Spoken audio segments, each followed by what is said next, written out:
नमस्कार मित्रों। आज की हमारी पौराणिक कथा का शीर्षक है गरुड़। ऋषि कश्यप की दो पत्नियां थीं, कद्रु और विंता। हालांकि दोनों बहनें थीं, लेकिन वे एक दूसरे से ईर्ष्या करती थीं। कुछ समय बाद कद्रु ने 1000 सांपों को जन्म दिया। विंता ने 2 अंडे दिए और उनके फूटने का इंतजार किया, लेकिन बहुत लंबे समय तक भी कोई अंडा नहीं फूटा, तो वह अधीर हो गई। चूंकि कद्रु के संतान हो चुकी थी, इसलिए वह और भी ज्यादा बेचैन थी। उसने एक अंडा फोड़ दिया। अंडे में मौजूद पक्षी, जो अभी भी आधा बना हुआ था, विंता की अधीरता पर क्रोधित हो गया और उसे श्राप दे दिया कि वह दासी बन जाएगी। उसने यह भी कहा कि 500 वर्ष के बाद उसका भाई दूसरे अंडे से निकलेगा और उसे दास्ता से मुक्त करेगा। एक दिन विंता और कद्रु में बहस हो रही थी। विंता ने कहा कि दिव्य घोड़ा उच्चैश्रवा का रंग बिल्कुल सफेद है। कद्रु ने कहा कि उसका शरीर सफेद है, लेकिन उसकी दुम काली है। उन्होंने इस बात पर शर्त लगाने का फैसला किया।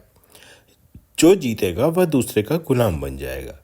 कद्रु जानती थी कि घोड़े की पूंछ सफेद है और वह शर्त हार जाएगी, इसलिए उसने अपने बेटों से कहा कि वे जाकर पूंछ के चारों ओर सांप को घुमा दें ताकि वह काला दिखाई दे।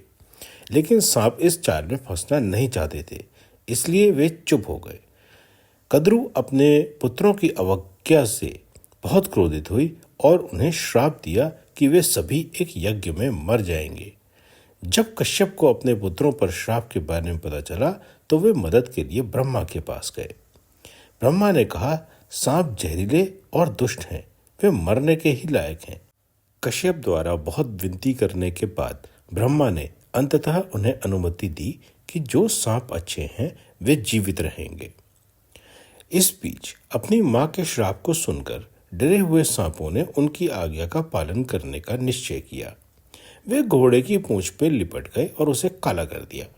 विंता शर्त हार गई और कद्रु की दासी बन गई। 500 वर्ष पश्चात दूसरे अंडे से गरुड़ नामक एक विशाल पक्षी निकला। यह पक्षी बहुत शक्तिशाली था और बहुत चमकता था। वह अग्नि से भी अधिक चमकीला और उसकी रोशनी से सभी अंधे हो जाते थे। देवताओं ने उससे अपनी रोशनी कम करने के लिए कहा।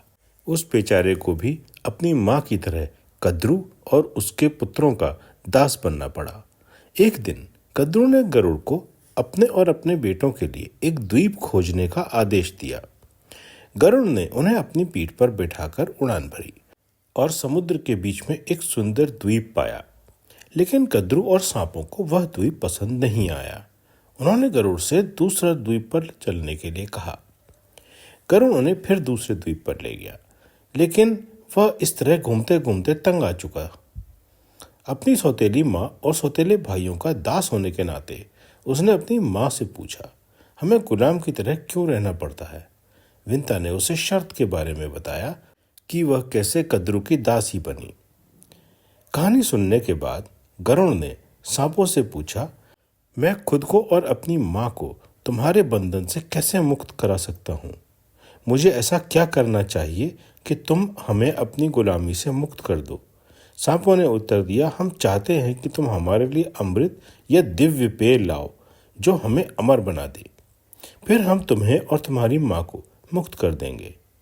गरुड़ देवताओं से अमृत चुरा लाए और अपनी माता को बचा लिया। कहानी सुनने के लिए धन्यवाद।